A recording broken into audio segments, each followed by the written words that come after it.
Assalamualaikum warahmatullahi wabarakatuh. Kami dari kelompok 10 yang beranggotaan saya sendiri, Masna Karotunisa. Saya bersama dengan Kia Rotuniswah, Kamalia Lailatul Maghfirah, dan Fahru Rozi Al-Fatih. Di sini kami akan mempresentasikan tentang Realms of War in Shia Islam. Selanjutnya saya akan menjelaskan tentang norma perang dalam Islam Syiah. Norma Islam, teks atau prinsip agama mendefinisikan dan mengatur perilaku manusia. Agama dan gagasan keagamaan mempunyai arti penting dalam memahami hakikat perang dan etika militer di dunia Islam. Peradaban Islam adalah peradaban yang berdasarkan pada hukum agama fikih. Dengan demikian, hal ini berorientasi pada syariah, sebuah kumpulan hukum komprehensif yang mendefinisikan nilai-nilai, aturan, dan moralitas umat Islam di semua bidang kehidupan dari lahir sampai mati, termasuk perang dan etika militer. Fikih dalam masyarakat Islam adalah ilmu yang mendefinisikan sejarah kehidupan umat Islam dalam hakikatnya dengan teks-teks agama pada waktu dan tempat apapun. Jurisprudensi bertujuan untuk menciptakan keselarasan antara perintah agama dan kehidupan sehari-hari dalam lingkungan tertentu. Dalam budaya Islam, teks keagamaan berarti Al-Quran dan riwayat Nabi Suci dan Imam Maksum dalam Syiah, yang kesemuanya saling berkaitan erat. Tugas jurisprudensi adalah menafsirkan persoalan-persoalan yang berkaitan dengan kehidupan sosial, seperti perang dan perdamaian, berdasarkan Al-Quran dan tradisi, dan mengambil darinya aturan-aturan dan hukum-hukum agama yang ketaatannya wajib bagi semua anggota masyarakat. Dapat kita simpulkan bahwa dalam Islam Syiah kita memiliki 4 sumber penafsiran: Al-Quran, tradisi sunnah, akal dan kebulatan suara konsensus. Perlu dicatat bahwa kita harus membedakan antara penggunaan jihad dalam Al-Quran dan jurisprudensi. Dalam sebagian besar kasus dalam Al-Quran, jihad berarti berjuang di jalan Tuhan. Namun dalam penggunaan jurisprudensinya, jihad mengacu pada perang yang merupakan contoh spesifik perjuangan di jalan Tuhan. Oleh karena itu, dalam jurisprudensi Islam, jihad baik ofensif maupun defensif merupakan istilah yang selalu berarti perang. Selanjutnya saya akan menjelaskan tentang konsep jihad dalam jurisprudensi tradisional Syiah. Yang pertama, membedakan interpretasi jihad klasik dan interpretasi baru dalam Islam fikih jurisprudensi Islam. Yang kedua, ada memahami perbedaan mendasar antara Syiah dan Sunni dalam konsep jihad. Syiah dan Sunni adalah dua sekte besar Islam yang dalam sebagian besar kasus teologis dan jurisprudensi tumpang tindih. Perbedaan mendasar mereka terletak pada kekhalifahan dan imamah. Berbeda dengan kaum Sunni, kaum Syiah percaya pada infalibilitas 12 imam.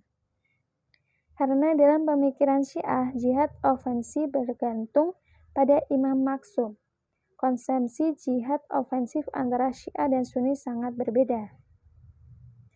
Syam bin Abu Bakar Muhammad bin Abi Sal al-Sharakshi 1809, salah satu fikih Sunni Hanafi, telah mengatur ayat-ayat Al-Quran sedemikian rupa sehingga mengatur hubungan antara Muslim dan non-Muslim.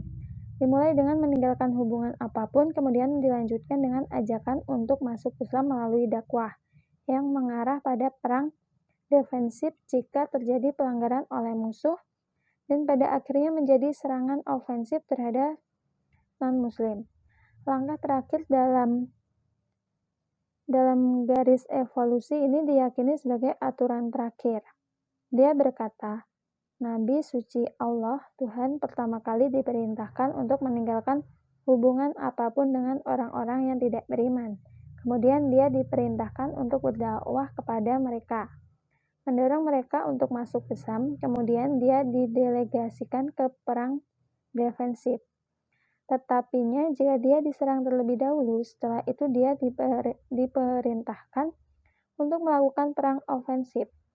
Ini begitulah jihad dengan orang-orang kafir ditetapkan sebagai kewajiban agama yang diakui keabsahannya hingga hari kiamat. Gagasan jihad ofensif dalam karya-karya Hanafi memiliki sifat yang sama dengan fikih Sunni klasik lainnya. Penulis Tabyin al-Haqq penjelasan kebenaran menyatakan bahwa adalah kewajiban kita untuk memulai perang terhadap mereka orang-orang yang tidak beriman. Meskipun mereka mungkin tidak berniat untuk memulai perang terhadap kita, karena Allah telah mewajibkan pada kita untuk membunuh orang-orang kafir, maka tidak ada seorang pun gubernur yang sah atau yang haram yang dapat menunda aturan ini, sehingga seluruh umat akan mengatakan bahwa tidak ada Tuhan selain Allah. Para ahli hukum Syiah seperti rekan-rekan Sunni mereka meyakini hal ini jihad adalah salah satu kewajiban agama yang utama.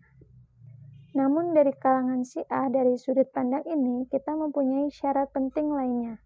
Jihad tidak boleh dilakukan tanpa adanya instruksi yang dikeluarkan oleh imam yang adil, yang telah ditafsirkan dalam jurisprudensi tradisional Syiah sebagai Imam Maksum. Ke-12, Syekh Al-Taifa Abu Zafar Muhammad At-Tausi 995 sampai 1075 yang merupakan seorang ahli hukum Syiah yang hebat, menyatakan dalam karyanya An-Nihayah yang terakhir, jihad adalah kewajiban agama yang penting untuk dilakukan baik oleh orang itu sendiri atau oleh seseorang atas namanya. Maka itu merupakan suatu kewajiban bagi siapapun, kecuali wanita, orang tua, atau sakit, anak-anak, orang gila. Tapi salah satu syaratnya jihad adalah kehadiran imam yang adil, karena dialah salah satunya yang mengeluarkan hal tersendiri untuk mengurus urusan umat Islam.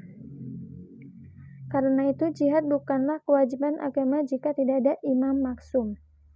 Jika seseorang berjihad atas instruksi seseorang imam atau orang biasa yang zalim penguasa, maka seseorang patut mendapat hukuman karena ia telah berbuat dosa. Bahkan jika jihad seperti itu akan berhasil dan tidak ada pahalanya pencapaian, jika seseorang terluka atau kalah dalam jihad yang tidak dapat dibenarkan tersebut, maka dia adalah orang yang berdosa tidak apa-apa.